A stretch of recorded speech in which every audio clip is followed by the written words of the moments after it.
Hi guys, I hope you're okay. I hope the heat isn't getting too much for you. It's certainly getting a bit much for me. Um, it's I've not been able to get much done because it's just not really, it's affecting my sleep as well. Anyway, I've been wanting to do this for a while and I've only just got round to doing this video. My journey with chronic fatigue syndrome started 7 years ago. And I was at work and I was with one of the residents. I was working in a 5-person group home for adults with severe learning disabilities, and one of the residents there refused to do something which, for health and safety reasons, was non-negotiable. And I had to do it for him, and he didn't like it. And his response, because he was non-verbal, his response was to grab my wrist. And as he grabbed my wrist, he broke the skin with his nails and transmitted a virus into me called cytomegalovirus, or CMV. And that triggered the chronic fatigue syndrome. I learned quite a lot about CMV and chronic fatigue syndrome, and it was through a couple of GPs, one of whom is a friend of mine.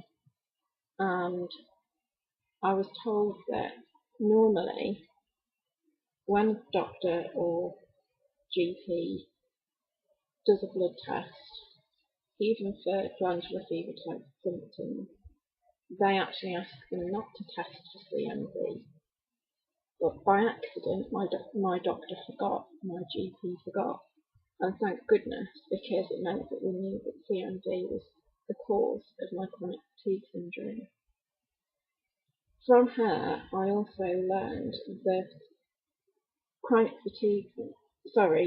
CMV doesn't always cause symptoms in people. And also from my friend who's a GP, I learned that CMV doesn't usually cause chronic fatigue syndrome without complications, for example, immune system problems or stress for whatever reason. And these three facts got me to thinking, how many people out there have chronic fatigue syndrome caused by CMV? And doctors still think that CMV doesn't cause these things, and chronic fatigue syndrome just happens in some people. CMV is an incredibly common virus that a lot of people have, and as I say, they cannot know that they have it. And once it's in your system, that's it, you've got it for life. It can go dormant in your body, but it never gets flushed out in the system. So I think it would be good if people did get tested for CMV if they've got chronic fatigue syndrome, because things need to be changed. And doctors need to realise how much of an issue CMV actually can be. That said, I've had chronic fatigue syndrome now for 7 years, and in that time I've got steadily worse.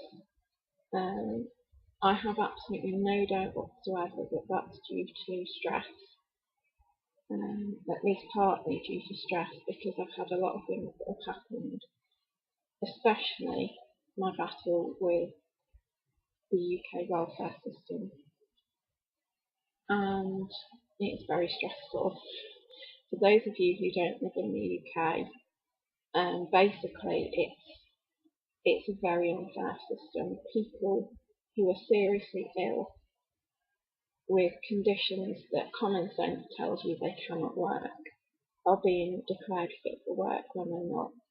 And it's got to the point where staff are resigning from the assessment centres because of the pressure on them to lie and declare people fit for work when they're not.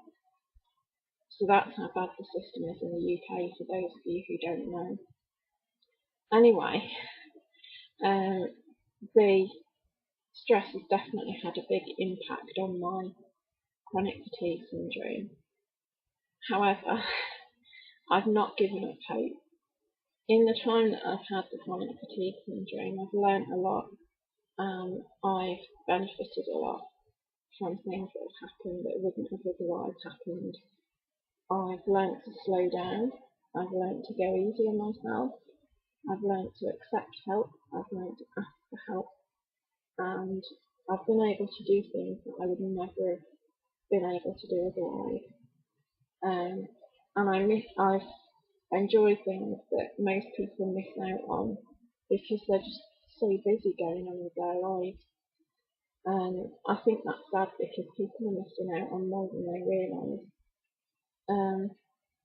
But I mean, one of the things that I've been able to do that I wouldn't have otherwise been able to do is my Open University degree.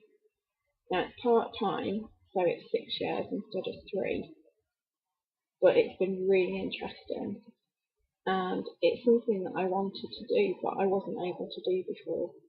I'm doing it in health and social care, and I'm hoping that I'll one day be well enough to go on and do the postgraduate course in physician assistant studies. And that's basically like being a doctor but with a different training route. So you have to have an undergraduate degree in a relevant subject first, and then you go on to do that. So that's what I'm hoping to do. I know that it's going to be probably a few years before I'm well enough to do that, because there's a lot of work involved in that course, because you've got the study and you've got work experience at the same time. So it's a lot of work. But my plan is to hopefully recover over the space of 7 years. That's my goal. Obviously, chronic fatigue syndrome, you can't guarantee that, but that's my goal. But I think it is really helpful to have goals and to have dreams, even though at the moment you can't fulfill them, because it gives you something to aim for, it gives you something to hold on to, and it gives you some hope. If somebody said to me, okay, God's going to heal you tomorrow, and God healed me tomorrow, I'd be incredibly grateful, but I wouldn't take back a day of it because of all the benefits that I've had. I wouldn't choose it again, but I wouldn't take a day back. But yeah, and for those of you who don't believe in God, I would use the analogy of somebody giving you a pill that would guarantee that you'd get better. I'd take the pill, but I wouldn't take back a day of what I've gone through.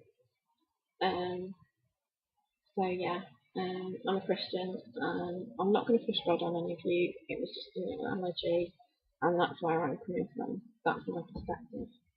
So yeah, please take care in this hot weather. Drink plenty of water, fruit juice, whatever. Eat plenty, even though I know you probably don't feel like it. And take care. Goodbye.